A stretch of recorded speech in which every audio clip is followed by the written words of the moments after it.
Well, I'd like to welcome you to this online FCS 140 Introduction to Nutrition course. I'd like to highlight for you the general organization of the class. There are concept checks or mini quizzes that are due weekly. They are generally need completion by Sunday, 11 p.m. of every week.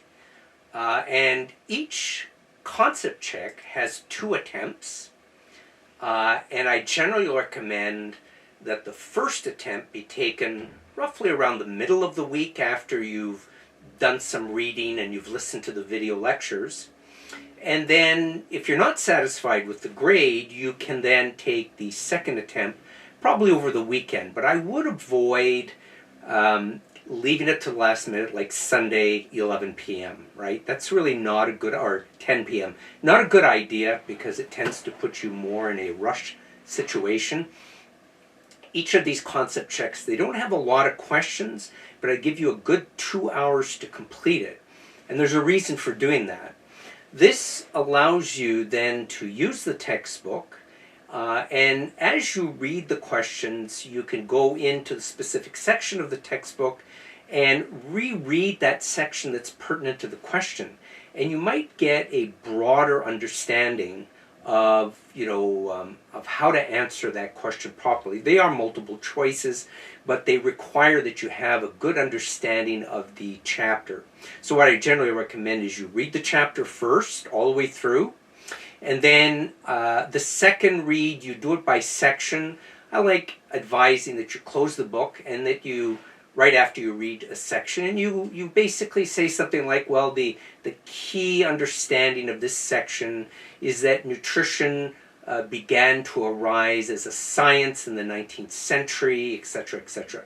And you just basically pull out, through your memory, the basic highlights of each of the sections. If you do that after reading the chapter through and through, when you get to the concept check, you can then have a better ease at navigating the chapters and being able to answer the questions correctly, understanding that a certain question actually has answers in 3 or 4 different sections, right? And you can only figure that out if you've listened to the video lectures and you've read the whole chapter.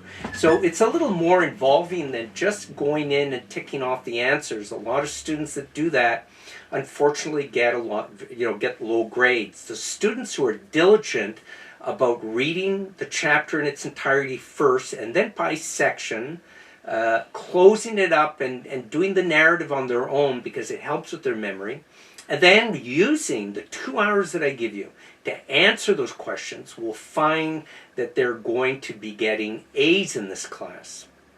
And that is what I want for you. All right? So this is how we have it organized. So a series of concept checks. You can see how many there are in the syllabus and read those over and how much each point, there are points for each of them. And then the other thing is at the end of the semester, usually around the obesity section, there's a documentary which I want you to see. If you buy a new textbook, you get a free access code to view it. If you have an ebook, you also get an email sent to you with free access. And of course, if you've got a second hand, then you just have to rent the obesity documentary at a modest price at the website that's situated in that folder in the content area of D2L. So everybody has a chance to do that, and that's called the Obesity Documentary Quiz. And it's a central theme because of the obesity crisis in the United States currently and how it is so influential in changing the fabric currently of American society. So it's a very pressing matter to investigate. So I want you to spend, of course, some time. It's a 2-hour, 36-minute documentary. There's a study guide that goes with it. If you answer all of the questions of the study guide, what I get from the students is generally they finish the quiz with 85 to 100% on the quiz, right? So, but you've got to do the work. And if you do the work, the guide brings you or guides you through that work, and through the listening process of the documentary, you will get, very good grade. The other thing is that I've got a discussion forum dealing with research, and this is really just for bonus points.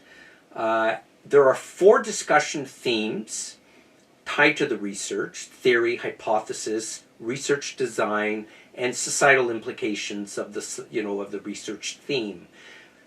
Students can get up to 5 bonus points per discussion if they follow all of the guidelines.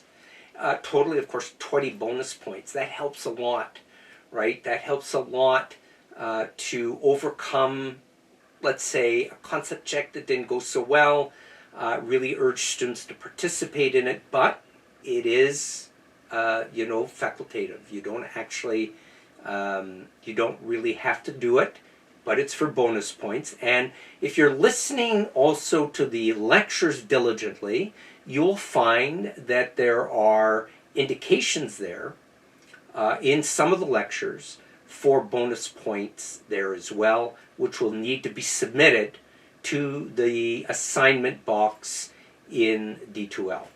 So pay attention to those if you're interested in acquiring these bonus points. And then overall, then it's really just hopefully a great introduction to nutrition. I did write the textbook only because the textbooks that were currently out there were too huge, too big, too complicated, and way too expensive. Roughly in the area of $300 to $400.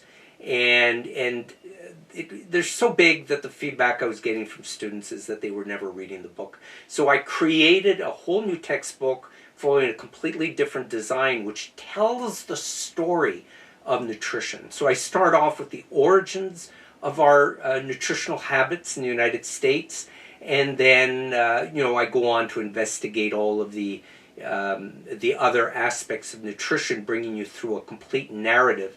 And hopefully it's interesting, hopefully it's engaging enough to get you to read the material. So when I look at the feedback from students, I would say about 95% of the students read the entire textbook. All right, so I wish you a good semester, a good productive semester. Stay diligently disciplined in meeting your assignments. Don't miss any concept checks. And do your best in taking up as close as the 2 hours of each of these concept checks. I would say minimally, an hour per concept check, but preferably an hour and a half to an hour and 3/4. All right, just brew some coffee, sit down, tell your roommate to leave, open the textbook, and take your time to go through the concept check. I really want that for you because I really want really great grades for you. I'm working for your success, but also to initiate you to a subject matter that I hope you'll find interesting. So have a good semester.